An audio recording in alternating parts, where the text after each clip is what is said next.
কখনো কি এইভাবে গাছ থেকে টাটকা আম পেড়ে সাথে সাথে খেয়েছেন? জানি অনেকে খেয়েছেন, আমি কখনো খাইনি। আসসালামু আলাইকুম, সবাই কেমন আছেন? আশা করছি সবাই অনেক ভালো আছেন, সুস্থ আছেন। আপনাদের দোয়ায় আল্লাহর রহমতে আমরাও অনেক ভালো আছি, আলহামদুলিল্লাহ। আপনাদের ভাইয়া আর আমরা দুজনেই কিন্তু ঘোরাঘুরি করতে খুবই পছন্দ করি, কিন্তু অনেক সময় কাজের ব্যস্ততার কারণে আসলে বেড়ানো হয় না। কিন্তু দুজনে মিলে এখন ঠিক করেছি যতটুকু সময় পাবো তখন কিন্তু নিজেদের মধ্যে একটু সময় কাটাবো। আর নিজেদের মতো করে যদি একটু সময় কাটানো যায় তাহলে কিন্তু বেশ ভালো লাগে। তাই তো এখন হুটহাট করে কোনো দিকে চিন্তা না করে মাঝে মাঝে দুইজনেই চলে যাই ঘুরে বেড়ানোর জন্য। কে বলেছে আমার ভালোবাসার মানুষ নেই বা আমাকে ভালোবাসার মানুষ নেই? আছে, আমাকে ভালোবাসারও অনেক মানুষ আছে।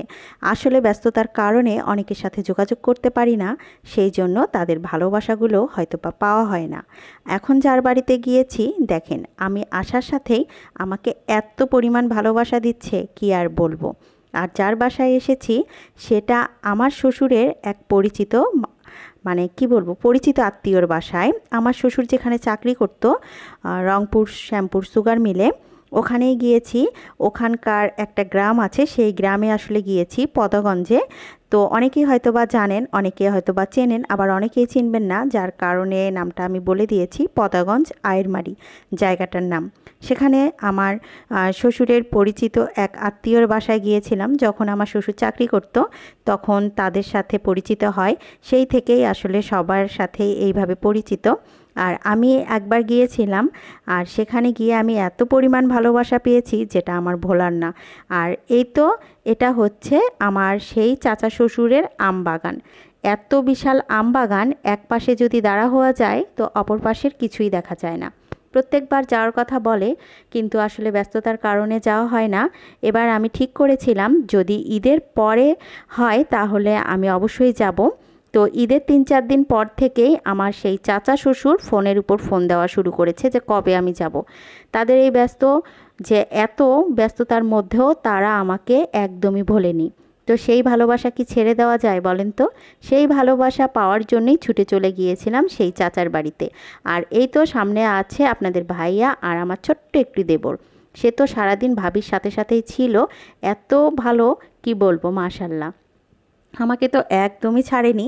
আসলে অনেক কিছুই হয়তোবা নিজের অনেকের থাকে না, কিন্তু আল্লাহ তাআলা উত্তম পরিকল্পনাকারী, তিনি কিন্তু ঠিক সময় মতো সব কিছু ফিরিয়ে দেয়। আসলে নিজের অনেকের কাছে ভালোবাসা পাইনি, বা পাবো কি না পাবো না জানিও না, কিন্তু এক একজন আছে যারা আমাকে খুবই ভালোবাসে। সেটা কিন্তু আমি এখানে আসার পরেই বুঝতে পেরেছি। আর এই তো আমরা দাঁড়িয়ে থাকতে থাকতে পাকা আমগুলো আমাদের সামনে পড়ছে, তো সেগুলোই কিন্তু আপনাদের ভাইয়া কুড়িয়ে এনে দিচ্ছে, আমার দেবরটাও কুড়িয়ে আমাকে দিচ্ছে, আবার আমিও কুড়িয়েছি। এত ভালোবাসার এত আনন্দ আমি কখনোই পাইনি। এবার গিয়ে এতটাই ভালো লেগেছে, কিন্তু একটা খারাপ লেগেছে, সেটা হচ্ছে যেহেতু ইথিকা মনির সামনে এক্সাম, ইথিকাকে তো নিয়ে যেতে পারিনি। আর আপনাদের ভাইয়া গিয়েছে, আমি গিয়েছি, আর আমার ছেলে গিয়েছিল, যার কারণে ইথিকার কথা বারবার মনে হচ্ছে। কিন্তু তারপরও যেহেতু ইথিকা বড় হয়েছে, ওর পড়াশোনার দিকটাও তো আমার দেখতে হবে, যার কারণে ওকে আর জোরাজুরি করিনি। তো এখানে আমার দেবরটা আমার সাথে সাথেই ছিল, ও তো সব সময়ের জন্য শুধু ভাবি ভাবি করে ব্যস্ত।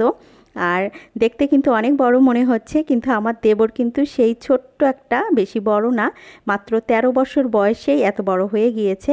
আর এই তো গাছ থেকে শুধু পাকা আমগুলো পড়ছে, আর আমি কুড়িয়ে কুড়িয়ে রেখে দিচ্ছি। আমার দেবর বলছে, ভাবি এখানে কেউ আম কুড়াবে না, আপনি দৌড়াদৌড়ি করিয়েন না, আস্তে আস্তে কুড়ান, না হয় আমি কুড়িয়ে দিচ্ছি। আমি বলছি যে না, এখানে আমি এখন আম কুড়াবো, তুমি একদমই কুড়াবা না। যার কারণে ও তো আমাকে দেখিয়ে দিচ্ছে যে পড়ছে।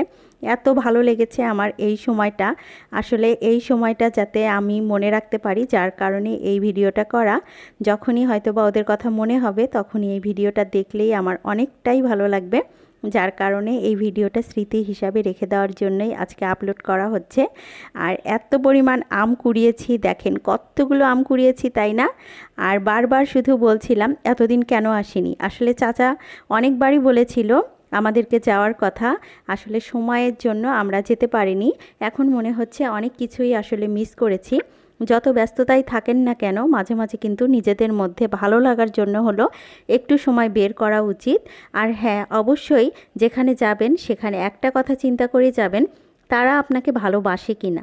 হুটহাট করে হয়তো বা এমন কোথাও চলে গিয়েছেন, দেখা যাচ্ছে যে সেই মানুষগুলো আপনার উপর বিরক্ত হচ্ছে, সেখানে কিন্তু আপনার মোটেও ভালো লাগবে না। যেখানে দেখবেন ভালোবাসা পাচ্ছেন সেখানে যাবেন। যেমন আমি, হয়তোবা অনেক আত্মীয় স্বজন আমার আছে, তারা আমার নিজেরই মানুষ, কিন্তু সেখানে আমি কখনো যাওয়ার ইচ্ছা পোষণ করি না বা আমার যেতেও ইচ্ছা করে না। কারণ আমি জানি সেখানে গেলে আমাকে দেখে তারা যতটা না খুশি হবে, বিরক্ত বোধটা ততটাই করবে। আমি সেখানেই যাই যেখানে আমি মন থেকে মনের ভালোবাসাটা পাই। এখানে আমার দেবর তো আমাকে একটা কোটা এনে দিয়েছে আম পাড়ার জন্য। তো সেখানে বলছে, ভাবি দেখি গাছ থেকে আম পাড়তে পারেন কি না।